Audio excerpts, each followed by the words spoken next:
Many এবং মাসের ব্যবহার থেকে প্রায়শই বিভিন্ন পাবলিক পরীক্ষায় প্রশ্ন আসতে দেখা যায়। একটা আনকাউন্টেবল নাউনের পূর্বে বসে, আরেকটা কাউন্টেবল নাউনের পূর্বে বসে। আর মেনি বা মাস কি অর্থে বসে? বেশি অর্থে বসে। দেখো যে অনেক, দেখো অনেক, অনেক, অথবা দেখো যে বেশি অর্থে তোমার কি বসে? মেনি, মেনি, অথবা কি বসে? দেখো যে মাস বসে। দেখো তাহলে মেনি বা মাস অনেক বা বেশি অর্থে বসে। এখন অর্থ এক থাকলেও ব্যবহারগত অনেক ভিন্নতা রয়েছে। দেখো তুমি মনে রাখবে যে এই যে মেনিটা রয়েছে, এই মেনিটা তোমাকে কিসের পূর্বে ব্যবহার করতে হবে? দেখো যে কাউন্টেবল, কাউন্টেবল নাউনের পূর্বে। তাহলে কাউন্টেবল নাউনের পূর্বে বেশি বোঝাতে কি বসে? মেনি বসে। যেমন there are many villages in our country. এখন ভিলেজেস হচ্ছে কাউন্টেবল নাউন, এর পূর্বে কি বসেছে? মেনি বসেছে। কিন্তু দেখো এই মাস বসবে কি নাউনের পূর্বে? আনকাউন্টেবল, আনকাউন্টেবল নাউন, নাউনের পূর্বে কি বসে? মাস বসে। দেখো যেমন মাস ওয়াটার, ওয়াটার হচ্ছে আনকাউন্টেবল নাউন। ইনফরমেশন, মাস ইনফরমেশন, মাস ফার্নিচার, এরকম ক্ষেত্রে তোমার কি ব্যবহার করতে হবে? মাস ব্যবহার করতে হবে। তাহলে মেনি এবং মাস অনেক বা বেশি অর্থে বসলেও মেনি বসবে কাউন্টেবল নাউনের ক্ষেত্রে, আর দেখো মাস বসবে আনকাউন্টেবল নাউনের ক্ষেত্রে। আশা করি তোমরা সকলেই এই বিষয়টা বুঝতে পেরেছো।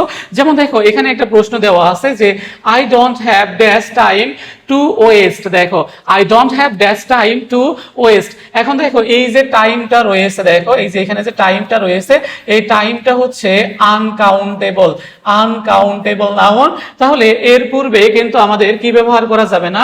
মেনি ব্যবহার করা যাবে না। আবার দেখো ফিউ ব্যবহার করা যাবে না। ফিউ কিসের পূর্বে বসে? দেখো যে কাউন্টেবল নাউনের পূর্বে বসে। তাহলে ফিউ বসে কাউন্টেবল নাউনের পূর্বে। তাহলে টাইম হচ্ছে আনকাউন্টেবল। তাহলে এখানে দেখো মাস, মাস এবং লিটিল, এই লিটিল কিসের ক্ষেত্রে বসে? দেখো যে আনকাউন্টেবল, আনকাউন্টেবল। এবং দেখো যে এইখানে আমাদের যে এটা রয়েছে মাস, এটাও কিসের ক্ষেত্রে বসে?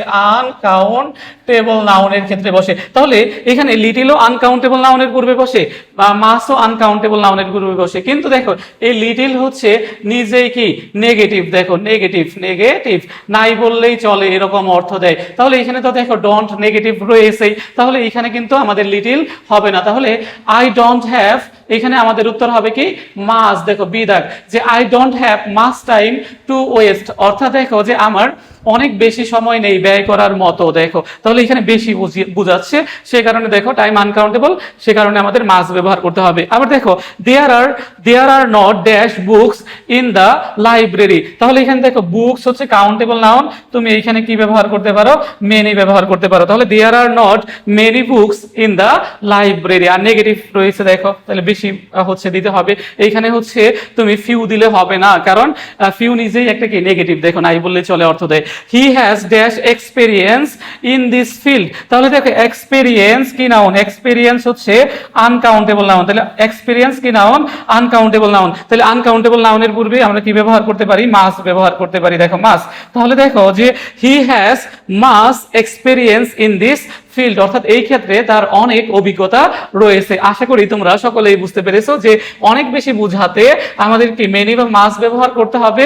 কাউন্টেবল নাউনের ক্ষেত্রে মেনি ব্যবহার করব, কিন্তু আনকাউন্টেবলে আমরা কি ব্যবহার করব? মাস ব্যবহার করব।